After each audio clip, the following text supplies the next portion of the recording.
বাড়িতে নিয়ে চলে এসেছি আনসিজনের বাঁধাকপি। যদিও বা এইখানে সবসময় কিন্তু বাঁধাকপিটা অ্যাভেলেবেল রয়েছে, কারণ কি পাহাড়ি এলাকায় কিন্তু বাঁধাকপিটা প্রায়ই পাওয়াই যায়।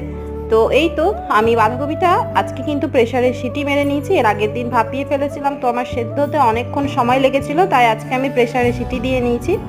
আর সাথে ছিল পটল ভাজা, করব ডাল আর ভাত, ব্যাস এই হচ্ছিল মেনু। গরমে জানো তো কিছুই ভালো লাগছে না। তোমাদের ওইখানে কেমন গরম পড়েছে বলো কিন্তু সবাই।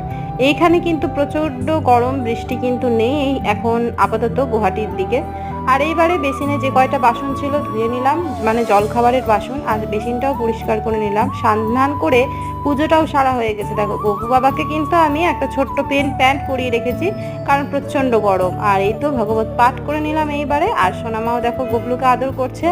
আর কিন্তু একদম আসা হয়নি গরমের আর কি ইয়েতে, একটু ঘুমিয়ে পড়েছিলাম। আর সন্ধেবেলা এই তো সন্ধে দিয়ে নিচ্ছি। চলো আজকের মতো ব্যাস।